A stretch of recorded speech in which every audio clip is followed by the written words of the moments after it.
number 11 of Masechet Horayot, Yud Aleph, naturally as we call it, but just by beautiful archaeological park over here in the city of Bet Shemesh, to be precise, if anyone wants to visit it, the Nahal Arugot street, where there's some beautiful views of Israel and so on and so forth, to share over some amazing words within regards to today's page of the Gemara, friends, over here. So we're on page Yud Aleph, and we're talking all about the anointed one in this week's in today's page of the Gemara. We are actually going to discuss in detail. Now, friends, what's going on over here, friends?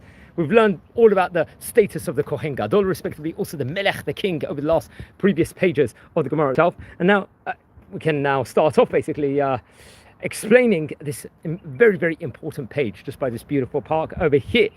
So the anointed one, the word, let's say, Mashiach, is invariably connected with Messianism, you could say, and the end of days. But its actual meaning is the anointed one. That's what actual meaning itself. This is the one who has been anointed with anointing oil. Now, in our context over here, the term HaKohen HaMashiach, which is featured very much in Sefer Vayikra in chapter number 4, verse number 2, Parshat Vayikra also naturally, refers to the anointed priest who errs and sins. Now the Mishnah teaches that this excludes a high priest who is a merubeh begadim. This is the terminology that's actually used over here, who serves with additional vestments of the Kohen Gadol, but who has not been anointed, which was obviously the case throughout most of the second Bet HaMikdash period, respectively. This happened to be the case. So what was the Shemen HaMishah, the anointing oil? This is a question that Rabbi Adin Steinsaltz is going to actually pose over here in the illustrious notes that he used over. Now the Torah is going to teach us that a unique anointing oil must be prepared, let's say, to consecrate the Mishkan and its vessels, its kelim. Well, obviously we learn about this in Sefer Shemot, I believe in chapter number 30. I think in Parshat Tetzaveh, if I'm not mistaken, over there. As well as the high priest, Kohen Gadol, Aaron HaKohen and his children. Naturally, obviously we know that. Now our Talmud, our Gemara teaches that the kings of Israel were also anointed, although there was no need to anoint a king who replaced his father in peaceful succession, which actually happened, I believe, at some stages in the time periods of the Bet HaMikdash, respectively. Now, the Gemara in today's page is going to quote a Braita. It's going to do where Rabbi Yehuda teaches that the oil was produced. How was it produced? By boiling the roots of the plants from which it was made. That was, let's say, the operation that was used at that point in time. Rabbi Yosei is going to object that such a method could not possibly have produced enough oil to perform the necessary tasks. Rather, the roots were placed in water where they were soaked, and when the oil was extracted from the roots, it would be float on the water where it could be removed. Now, we've always talked about how oil separates from water. We use this concept, many people would, within regards to showing how the Jewish nation is going to rise above the other nations, also as a parable or as a mashal, as a comparison within regards to that. So you could also state that over here. So it just shows that how it would. Now, Rabbi Yehuda is going to respond that there were many miracles in the production and use of the oil, the shemen. Although only 12 lugin were produced, it sufficed to anoint all of the vessels in the Mishkan, as well as Aaron and his sons, throughout the week of the dedication of the tabernacle. There was more miracles. Furthermore, based on the passage, I think it's Sefer Shemot in chapter 30, verse number 31, the oil remained for use at the end of days. That's what's stated over the end of days, this oil will be used. Now, one of the ingredients in making this oil was called sori. It's the Rav Steinsaltz actually was identified possibly as a plant called the Comifera apoblasum, I hope I pronounced it correctly, for which balsam oil is taken. It's considered one of the highest quality perfume drops from the plants, but most of the perfume, let's say, is extracted by means of boiling its branches. Now, also adds on and say, while such oil was used for medicinal purposes, its main use was for incense and fragrant oil. During the time of the Mishnah, it was literally worth its weight in gold. Now, he does add on at the end and states that, I think in the later part of the 20th century, such oil was found in a cave near the Dead Sea. That's what's actually stated over, and very, very interesting stuff. Let's conclude this video just by looking at some of the views of this street I'm in over here.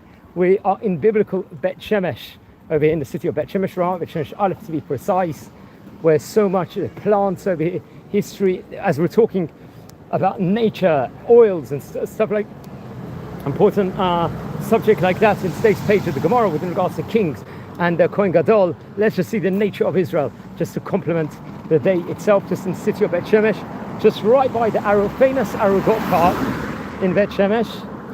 And friends, this is one of the shorter Daf Yomi's Talmuds in the entire set, Masechet Horayot is, and we're going to have our Siyum just in a few days' time, Be'ezrat Hashem.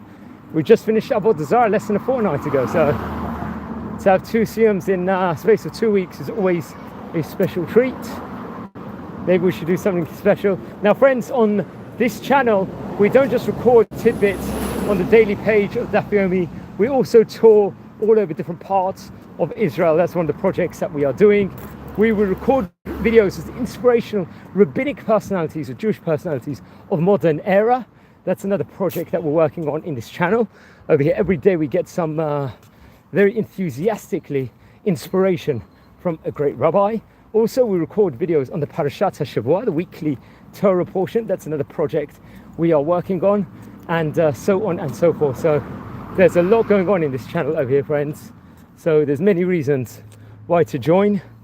Also, most notably, obviously we're here today to listen to a clip of the daily tidbits of the Daf Yomi, daily Talmud wisdom, and that's what we're giving over today here in Masechet Horayot, page 11. Now friends, we've already covered this series for nearly 40 months. If you recollect, we actually started back around Shavuot, just before Shavuot, I think in 2022, on Masechet Ketuvot, when we started Ketuvot. I don't think the initial plan, well, we've got a nice beautiful garden here. The initial plan of the series was to maybe record one tidbit a week. Eventually it became every single day, and then eventually we ended up doing loads more videos, so on and so forth. So absolute inspirational, and you know, really going from strength to strength, and hopefully we're going to cover a lot more here in this series. And I recommend everyone to you know, watch, enjoy, and please share also to other people this series of Daf Yomi, as we've done Avodah Zarah, and we've just recently recorded the tidbits on the very important Masechet Horayot, as we've got, I think, 2 or 3 days till the Grand Siyum also. So on that note, we're actually recording this midweek on Wednesday, so Shabbat is going to be in 2 days' time. Parshat Kitavot this week. It's a parsha of Bikurim, first fruits. Unfortunately, the blessings and curses, we do see the curses in this week's parsha, but I did give over a tidbit before in the daily parsha series, which I'm giving over, recording from some excellent rabbanim, some of their notes, which actually states about the power, maybe God forbid, a curse could be much more powerful than any blessing could potentially be. And so that's very interesting. So yeah, so I think I'll leave it there. And yeah, just some scenes over here in America's main shopping area here in Ramat, Bet Shemesh Aleph. Just to, many of you are probably watching outside of Eretz Israel, so it's good to experience some of the scenes of this beautiful country here on this specific morning as we go to the main square and then leave it off over here, which is always, as I say, very much welcome to do. It's amazing. Okay, everyone tuning in, don't forget to subscribe over here to experience Eretz Israel. You know what, I'll just walk with you guys for an extra minute and say something else about Horayot we talked about in the previous stuffing also. I can't encourage enough to watch those stuffing, because we did talk all about the kings and the Kohen Gadol. We have spoken about this topic now for several days inside the series, so I think it will definitely be important to speak about it. There's a nice square garden over here, different markets we've got over here, nice view of the city. We've got a another restaurant here. But just coming in, I'm gonna go live now and do a video of a history of a prominent rabbi, and I'm gonna get ready now to record a Parshat HaShavua video, weekly Torah portion of Parshat Kitavo. It's very, very interesting.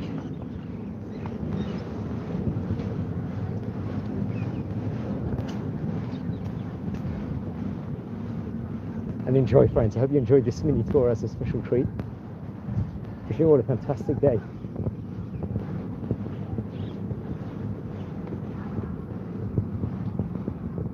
And take care. Enjoy. Thanks for watching.